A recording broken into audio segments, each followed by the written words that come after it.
Cette vidéo a pour objectif de vous donner une base indispensable en anglais et sur laquelle on se trompe très souvent, notamment si vous êtes débutant, à savoir comment vous allez pouvoir traduire avoir et être. Donc, avoir, c'est to have en anglais, sauf que par exemple, quand on dit j'ai 35 ans, donc là vous dites ok, c'est avoir, vous allez traduire avec to have. Et non, il va falloir employer le verbe to be. Regardez, j'ai 35 ans, I am 35. You are 35. We are 35. He is 35. OK? Pourquoi? En français, on dit j'ai l'âge de 35 ans. En anglais, on dit je suis de l'âge de 35 ans. Vous pourriez le voir comme ça parce que parfois vous dites mais je comprends pas pourquoi ils utilisent le verbe avoir, ça doit être le verbe être, ça devrait être le verbe avoir. Non. L'anglais n'est pas du français en anglais et même chose, le français n'est pas, si on le voit de l'autre côté, si vous appreniez le français n'est pas de l'anglais en français, chers amis. OK? Donc, il avait 14 ans, he was 14 years old. Et vous pourriez dire, j'ai 35 ans, I am 35 years old. C'est comme vous voulez. Les deux sont tout à fait possible, vous l'avez compris. So, he was 14 years old. Pour dire j'ai faim, on dit I'm hungry, ok? Je suis affamé en fait. Alors là, affamé c'est un peu trop, parce que là c'est vraiment j'ai faim, mais c'est pour vous compreniez comment on pourrait même en français se rapprocher du verbe to be. I'm hungry. Elle avait soif. C'est pas j'ai soif, c'est je suis assoiffé. She was thirsty. Thirsty. Donc là, on emploie évidemment une forme passée, comme on l'a fait ici. C'est elle avait, c'est dans le passé, c'est fini. Donc du coup, on a un prétérit ou un prétérit, c'est la même chose que le past simple, d'accord? Donc faites attention parce que parfois on se concentre sur une partie de la grammaire ou sur la prononciation et on en oublie par exemple de mettre le bon temps et du coup votre phrase elle tombe complètement à l'eau. Ok? Donc j'ai 35 ans, j'ai mettons 20 ans, I'm 20. Ok? J'ai faim, I'm hungry, j'ai soif, I'm thirsty. Donc tout ça en fait, vous le revoyez petit à petit et il faut vraiment l'apprendre par cœur. Et même chose en fait avec celle-ci puisque c'est vraiment, là on est vraiment dans la base. D'ailleurs, vous pouvez tout télécharger en cliquant sur le i en haut à droite ou sur le lien qui est juste en dessous et vous aurez même un quiz d'application pour voir si vous avez bien tout assimilé, bien tout retenu. Chers amis, le lien il est juste en dessous dans la description si vous êtes sur mobile ou sur tablette. Donc, est-ce que vous avez froid? Avez-vous froid en bon français? Et là, en fait, qu'est-ce qui va se passer? Avoir froid, c'est to be cold. Du coup, be, on peut l'utiliser comme auxiliaire dans la phrase. Donc, on va dire are you cold? On va pas dire do you are cold. On va pas dire have you cold. Ça ne veut rien dire en anglais. La forme, c'est to be cold, mais si vous loupez ça, en fait, du coup, vous allez avoir beaucoup de mal à former la question ou au moins à comprendre comment elle se forme. Mais une fois que vous avez compris que c'est être froid, je suis froid, d'accord? Je ressens du froid, je suis froid. I am cold. Are you cold? OK? Are you cold? Et on remonte l'intonation. Pourquoi? Parce que c'est une question à laquelle on répond par yes ou par no. Et on a chaud, we are hot. OK? Faites attention. To be cold, to be hot. Avoir tort, avoir raison. En fait, c'est être faux, être vrai. You are wrong. You are right. OK? Le W ne se prononce pas. Ici, vous ne le prononcez pas. On l'écrit bien sûr, mais on prononce wrong, right. He was right, you're wrong. Vous avez eu de la chance. Avoir de la chance, donc celui-ci aussi, vous pouvez l'apprendre par cœur. Là déjà, vous voyez, on est plus sur du vocabulaire B1. Donc déjà du vocabulaire pré-intermédiaire, intermédiaire. They were lucky. Ils ont eu de la chance. To be lucky. They were lucky. Être chanceux en fait, d'accord?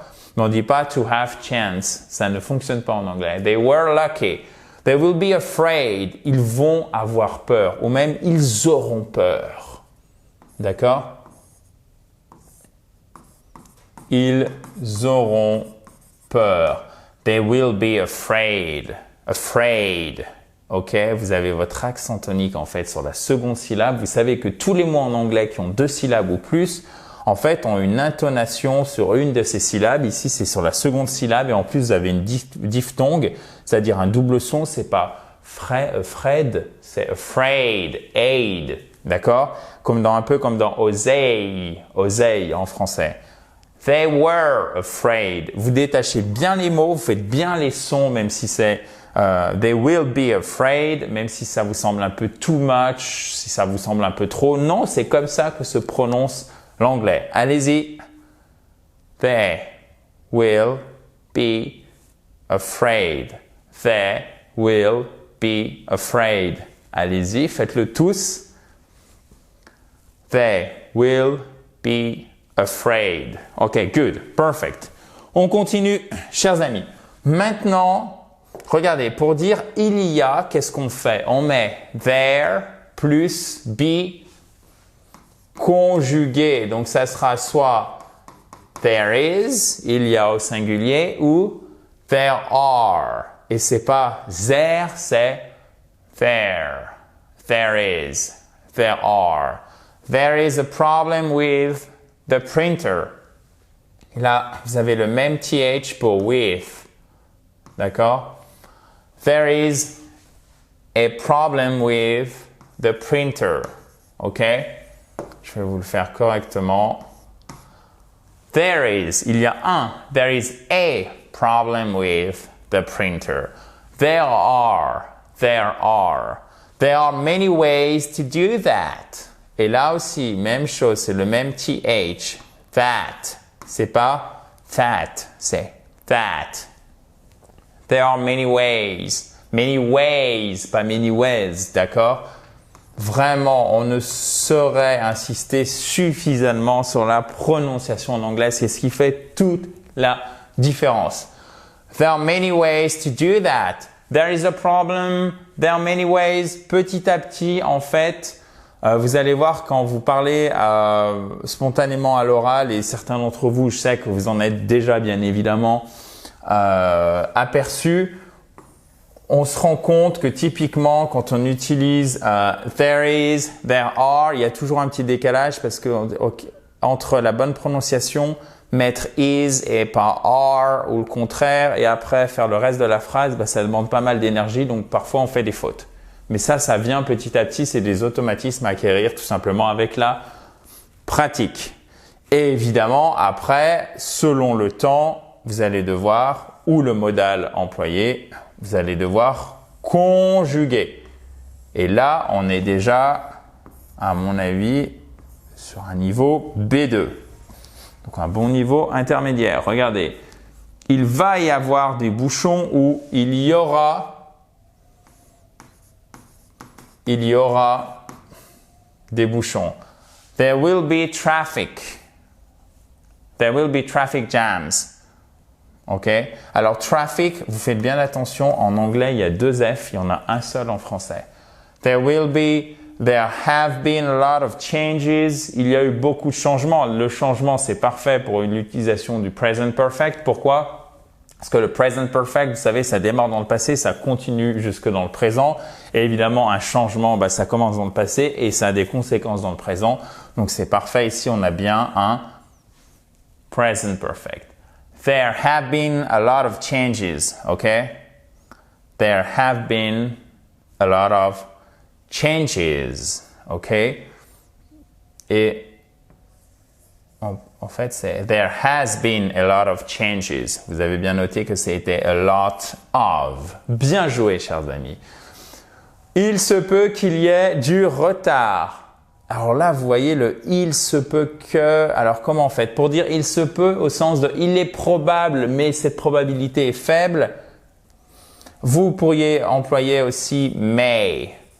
Donc, c'est soit might, mais là c'est hautement improbable, soit may. C'est un petit peu plus probable, mais ça reste improbable, d'accord? Donc vraiment improbable, might. Improbable, mais un petit peu plus sûr, may. There may be some delay. Il se peut qu'il y ait du retard, mais c'est vraiment pas sûr. There might be some delay. Il est possible qu'il y ait du retard, mais ça semble vraiment improbable, mais ça reste toujours une possibilité, ok? There might be some delay. There may be some delay. There has been a lot of changes, ok? There will be traffic jams, ok? Il y aura des bouchons, ou il va y avoir des bouchons. Ensuite, au niveau des temps, chers amis, ok? Donc, pour des verbes en français comme monter, arriver, quand vous les conjuguez dans les temps composés, par exemple pour le passé composé, donc au passé, ça vous dit « je suis monté ». On ne vous dit pas « j'ai monté, j'ai arrivé ». Non, c'est une énorme faute qu'on entend chez les personnes qui parfois apprennent le français. D'accord? Sauf que ça ne marche pas comme ça en anglais. C'est-à-dire que c'est « je suis monté », vous n'allez pas avoir l'auxiliaire « être » en anglais. D'accord? Je suis arrivé, vous n'allez pas forcément avoir l'auxiliaire ou le verbe être. Donc, ce qu'il faut réfléchir, en fait, c'est pas à partir du français. C'est de se dire, OK, comment je vais penser en anglais? Il faut le faire directement en anglais. Si je vous dis, je suis arrivé il y a 2 heures, c'est fait il y a 2 heures. 2 hours ago. Et on ne prononce pas le H, d'accord? 2 hours ago. Et vous le savez, quand vous avez ce type de marqueur de temps avec les ago, vous avez derrière un prétérit. Prétérit, past simple, c'est exactement le même temps. Le temps pour les actions révolues dans le passé. Je suis arrivé il y a 2 heures. Point final. Là, on se concentre sur il y a 2 heures. Vous allez me dire, mais ok, pourquoi ça pourrait pas être un present perfect? Puisque je suis arrivé il y a 2 heures et j'y suis encore. Non. Quand on dit il y a 2 heures, ici, on focalise notre attention sur le fait qu'il y a 2 heures. On ne parle pas du tout de la conséquence dans le présent. Donc, à chaque fois que vous avez du ago, vous devez penser, OK, past simple, d'accord? Au prétérit, c'est le même temps. Donc, je suis arrivé. Arrivé, c'est to arrive. On le met, on a quoi comme temps? On a notre prétérit. Donc, on met ed. On enlève le to, évidemment. I arrived 2 years ago. 2 hours ago. Et évidemment, c'est pas I am arrived. Ça serait une énorme faute. Vous dites, OK, c'est bon, ça va passer, je fais à partir du français. Mais ça n'existe pas. Parce qu'en plus, si c'était un present perfect, ça serait toujours l'auxiliaire have ou has, puisqu'il est conjugué pour la 3e personne du singulier, plus votre participe passé, par exemple ici, arrived. D'accord? Donc, vous voyez, le verbe être, là, vous ne le retrouvez pas. Pourquoi? Parce que les temps sont construits de manière différente en anglais. Donc, faites vraiment attention. Regardez. Et la structure des temps est fixe concernant l'auxiliaire à utiliser, pas que pour arrive. Elle est montée à l'arbre. Elle y est encore. Donc là, il faut le contexte. Je vous donne le contexte. Elle est montée dans l'arbre et elle y est encore. Du coup, present perfect. She has climbed the tree. Vous ne prononcez pas le B ici, d'accord? Elle ne se prononce pas. To climb. On ne dit pas to climb, on dit to climb. Ça se prononce comme ça, mais ça s'écrit avec le B, ok? She has climbed the tree. Et oui, c'est ce que je vous expliquais ici. C'est du present perfect. C'est pas she is climbed the tree. Grosse faute. Ça, c'est extrêmement important. Il était parti pour la journée. Il était parti pour la journée. Donc, c'est une action, quand on dit ça, c'est une action au passé avant une autre action au passé. Il était parti pour la journée, puis ceci s'est déroulé. Mais ceci s'est déroulé, vous voyez, c'est encore dans le passé. Donc, une action au passé, être parti pour la journée. Donc, c'est notre plus que parfait, tout simplement. C'est pas il est parti, c'est il était parti. D'accord? On va donc utiliser un past perfect en anglais pour les actions au passé avant une autre action au passé. Et du coup, vous voyez, c'est bien être ici, mais c'est had. Pourquoi? Parce que le present perfect se forme avec have et has plus le participe passé. Et le past perfect, parfois vous entendrez aussi le nom de pluperfect, c'est la même chose. C'est had plus votre participe passé, ce qui nous donnera He had left for the day. Il était parti pour la journée. Il est allé au marché. OK? Hier, il est allé au marché. He went to the market yesterday. D'accord? Hier, il est allé au marché. Maintenant, si je vous dis Where is he? He has gone to the market. Où est-il? Il est allé au marché, il y est encore. Ah, maintenant, au moment où je prononce la phrase, He has gone to the market, il y est encore. Du coup, present perfect.